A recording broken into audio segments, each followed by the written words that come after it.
但係都好靚喎，我覺得呢度。哇，好食啊！嚿芝士真係神來之筆，我同大家講。嗱，咁上網嘅圖就係咁嘅。早晨，我係 Tony。咁我而家身處嘅位置就係上野嘅御徒町啊。咁今日呢條片咧就係一條 vlog 啊，未 plan 有咩做嘅，但係 plan 咗食啲咩咯。我今日會食嗌唔到辣，然之後咧再去食一間煎麵嘅，然之後夜晚咧就再去睇櫻花咁樣。咁啊，事不宜遲，出發！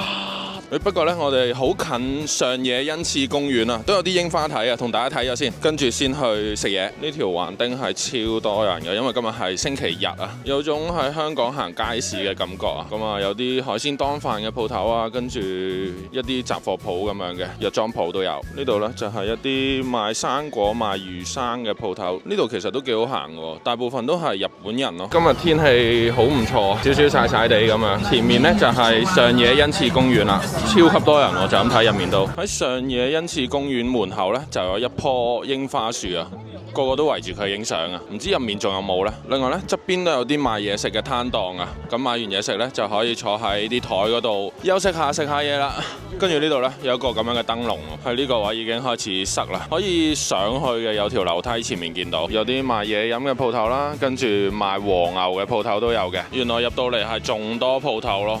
咁加埋前後應該有20幾檔啦，就咁睇。跟住咧，呢度有個台嘅，有人喺度表演咁樣唱歌跳舞嘅，跟住啲人都跟住佢哋跳。行完樓梯上到嚟呢，原來係咁樣嘅喎。哇！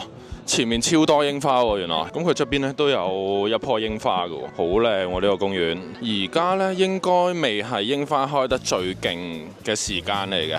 可能過多幾日就最勁㗎啦，但係都好靚喎，我覺得呢度唔同嘅櫻花都有唔同嘅名㗎喎，呢個叫做秋色櫻啊。不過呢個上野恩賜公園呢，唔知有幾大嘅，我又同大家兜一個圈望一望啦。中間呢度呢，係有好多白色嘅櫻花喎，好靚啊！呢度真係。跟住呢，有啲人會坐喺度野餐啊，休息下 hea 下咁樣嘅，好舒服喎呢度。哇！超級靚，同埋而家天氣真係唔錯啊！因為尋日係落雨加好凍啊，所以啲人咧都冇機會出嚟玩可能。前面呢係有一棵咁樣嘅樹嘅喎，啲花係咁樣嘅喎。哇！前面又係一堆櫻花，因為我應該係未睇過櫻花嘅，所以我覺得好靚。前面呢度係兩旁都係啲接近開滿晒嘅櫻花樹咯，沉浸式享受下俾大家。如有天櫻花正開，還未懂跟你是愛。呢度有個牌寫住唔可以掂啲櫻花，咁所以咧大家嚟到就注意下啦。呢度有個咁樣嘅石雕喎，好印第安 feel 啊！呢個前面呢有個石嘅鳥居啊，我哋過埋去望一望先。呢度係叫做上野東照宮啊，1627年創建，即係差唔多400年㗎咯喎。門口有啲賣燒粟米嘅鋪頭。攤檔，跟住呢度買燒腸仔嘅。上到去呢，又有好多嘅攤檔，有啲鋪頭係賣呢啲烤魚咁樣啊。入到嚟呢，呢度係有好多嘅石嘅燈籠啊，跟住呢，亦都係有啲攤檔咁樣嘅，非常之多人今日呢度。行到過嚟呢，左邊嘅位置就有好多張台可以坐低食嘢嘅，跟住右邊呢，都係攤檔，應該直望就係嗰個宮㗎啦。入到嚟呢個位置就應該係東照宮啦，都唔係話好大嘅，一眼睇晒呢度，有啲活動喺度做緊咯。我哋而家就喺呢個位，咁右邊呢，就係叫做金色殿啊。我哋呢條叫做表參道，呢度係銅燈籠啊，有3個好大嘅銅做嘅燈籠，啊4個，有啲人着咗和服喺度影相。金色殿啊！佢好多金色嘅元素喺度喎，其實都呢度叫做堂門啊，原來金色呢度門呢個位就有翻好多銅嘅燈籠啦，差唔多10幾20個呢度。咁我睇地圖呢，原來喺我哋附近有一個叫做不忍池喎，都幾大嘅，同大家去望埋先。原來呢度呢，有個叫做5重塔嘅喎，東照宮嘅門口都幾靚嘅。原來呢度有個上野動物園喎，但係個不忍池就喺隔離嘅啫。都好多人啊呢度，哇！個池個 size 應該都好大下喎，已經望到啦呢度。要見縫插針啦，因為呢企滿晒人嘅側邊都。哦，就係咁樣噶啦，都唔錯喎，值得嚟一次喎呢度。好，咁啊真係離開啦。如果唔係呢，嗌唔到得冇貨，因為而家3點幾啦。呢個位可以仲靚喎，影得。成個北隱池。咁我哋而家咧就去表參道嘅 IM 東德啊，我哋喺湯島坐千代田線咧，28分鐘就到㗎啦。好，嚟到表參道啦。地鐵站上嚟大概1至2分鐘就到㗎啦。呢條長龍應該啱啦，都應該唔使排好耐嘅，大概20幾個人到。差唔多排到我哋嘅時候呢，就可以揀味啦。有啲味都應該賣晒喎。咁我哋都係呢個老朋友啦，開心果。原來佢哋請人喎，我可唔可以認證啊？我諗我如果喺呢個 IM 東德入面做呢，我應該1個月可以食佢起碼200個冬甩。攞完啦，超多人喺度排緊隊啊！而家仲，揾咗個安全地方食啦。今日食住少少先，要留肚食煎麵啊！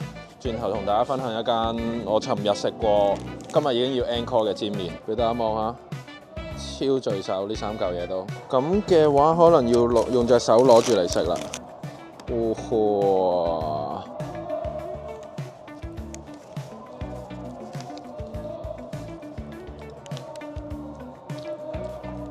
我求下你可唔可以喺大阪開一間，可以日日食，真係。點解佢好似又好食咗咁嘅？好似嗌少咗咁添喎。嗱，IM 東德，如果你喺大阪開鋪嘅話咧，你第一個揾我唔收錢，同你打工 ，OK， 真係唔收錢嘅。但係你可能要準備多少少，俾員工餐 ，OK。哇，好食啊！試埋個吉士醬，我嗌咗2個開心果，1個吉士醬。吉士醬都好食，但係咧開心果醬好食好多。咩構造啊？佢個包，最後一個啦，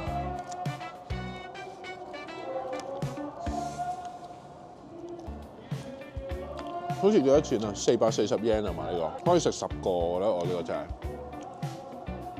最後一啖唔係咁想食，咁快食咗佢添。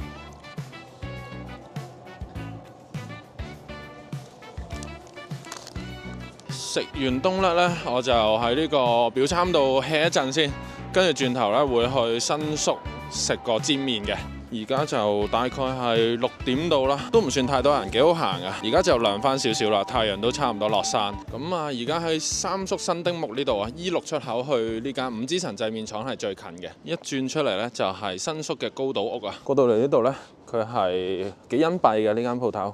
前面要轉右嘅，咁就大鑊啦！而家差唔多係8點鐘啊，已經有咁多人喺度排隊，7點半先啦。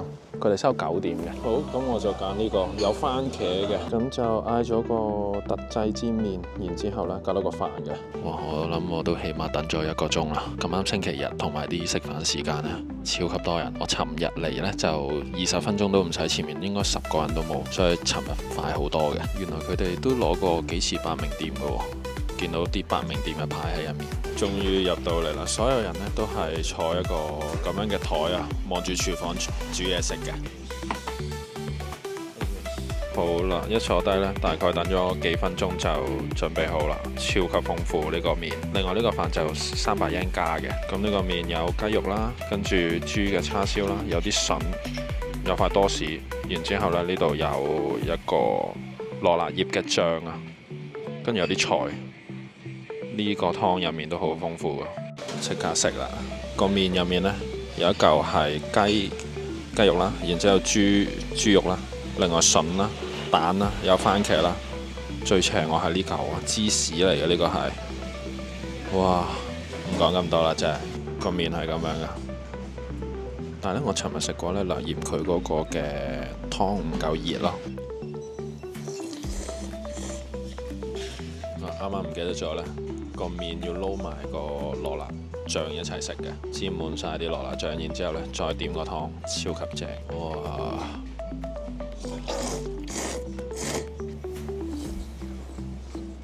試一試個雞肉先，尋日食我覺得佢個雞肉係出色嘅，好軟腍嘅。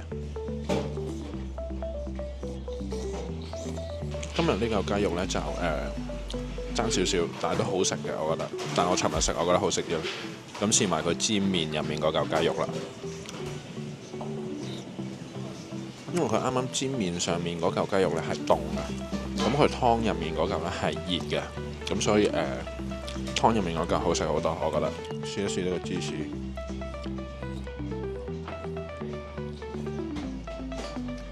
嚿芝士真係神來之筆，我同大家講。試一試嚿筍啦，佢啲筍係超大嚿，我好中意咁大嚿嘅筍。啱啱嗰嚿筍麻麻地，有少少難咬，因為如果再腍啲就好啲啊，我覺得。喺個煎麵汁入面呢，有2大粒叉燒嘅豬肉，試一試先。啱啱嗰個叉燒粒咧係非常之韌嘅，好一般。我啱啱食第2嚿筍呢，即係而家食緊呢，呢嚿筍又 OK 喎，即係唔會好難咬，好腍喎呢嚿又。因為啱啱落完單買完飛之後呢，店員就會問我哋想要個麵係細定中嘅，咁我呢個 size 係中嚟嘅，跟住試一試呢個煎麵上面嗰嚿叉燒啦，咁呢個就薄切嘅，就唔係啱啱個煎麵汁入面一粒粒咁樣嘅，咁啊希望冇咁鹹啦呢個。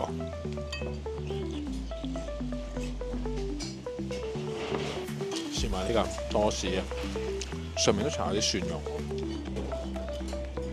喎，我覺得佢個湯呢，加埋個麵嘅配搭係非常之好啊！個麵係好彈牙，另外係好寡湯啊！咁佢個湯呢，亦都唔係話好重口味嗰啲咯，即係夾埋個麵食係啱啱好，係即係 perfect 嘅，我覺得係。咁而家呢，就倒埋個飯落去個湯嗰度一齊食啦，超級正呢個飯都。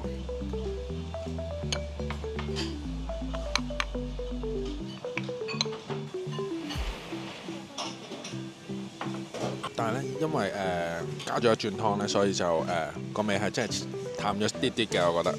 但係佢哋個煎麵汁咧，好似係可以加多100 yen 去refill 多1兜咁樣嘅，咁所以大家可以嗌多1兜咁樣咯。因為個麵真係太多啦，所以食到最後咧，個煎麵汁一定係唔係好夠啊。試一試隻溏心蛋，溏心效果做得非常之好，唔錯嘅。我覺得呢隻蛋，我尋日食過都覺得 OK。我覺得個飯係一定要嗌嘅。撈埋個汁食，好正。食完出嚟啦，而家9點2啊，都仲有幾個人，應該就截咗龍噶啦，因為佢收9點嘅，超級飽。佢個 size 其實都幾大份嘅，因為咁就我覺得大家都可以嚟試一試嘅，因為佢都幾近新宿站咁樣，方便嘅。好，咁而家咧就去睇夜鷹啦，我哋去目黑睇嘅。目黑站一出到嚟呢，就見到呢個目黑村啊，喺西口，咁呢個出口就啱噶啦，直行再轉左，上到嚟就係咁樣樣噶啦。對上一次嚟已經係山手線全走嗰陣啦。睇地圖呢，出到嚟轉左見到呢個 Donkey 呢，繼續行就係噶啦。今日夜晚呢，係比下晝凍咗超多。應該個溫差都有10度咯，就咁睇。冇獎問答遊戲，有冇人知目黑區嘅摩斯漢堡店喺邊度？好，咁我就以此嚟到夜鷹嘅地方啦，俾大家望一望。呢度除咗夜晚同靜英英之外，好似同夜鷹冇乜直接嘅關係喎。嗱，上網睇嘅圖就係咁樣嘅，我好似佢會唔會係早咗熄燈咁樣呢？嗱，呢個頂住先，我再望一望落去，前面可能好少少，好似光啲，其實都開得，我諗下晝嚟應該靚好多啊！呢棵就勁啲，開齊咁滯㗎呢棵。有冇第二個位嘅呢？我要望一望先。行過嚟呢邊呢，咁個頭殼頂會多翻啲櫻花嘅，咁都係喺呢度，跟住延伸到去海嗰條河嘅上面嘅，咁呢度會靚啲嘅。但係而家真係太暗。我哋呢而家喺目黑呢邊啊嘛，可能中目黑嗰邊會多少少嘢睇嘅，咁我哋就行去中目黑嗰邊先。去緊中目黑嘅途中呢，樹嘅數量少咗好多呢邊，可能前面會再多翻嘅。嗱，咁上網嘅圖就係咁嘅，實物圖呢，可能真係太夜啦，冇燈啊，咁所以就應該係咁噶啦。呢度就反而都多翻啲人喺度影相咁樣咯，可能光少少呢度。係咯，呢條就應該係比我哋啱啱去過嘅都開得燦爛，成條路一路望落去呢，全部都係開爆晒咁滯㗎啦，延伸咗出去嘅好多都係咯。如果多啲燈嘅話呢，就即係好似呢度咁靚啊！呢盞燈係啱啱好啊，啲櫻花好似識發光咁。呢個木刻村咧，我上網睇總共全長係有大概4公里度嘅，咁所以大家如果嚟到呢度咧，我諗逗留1個鐘度都 OK 嘅，影下相，睇下啲櫻花。下年有機會我哋再嚟過啦，東京。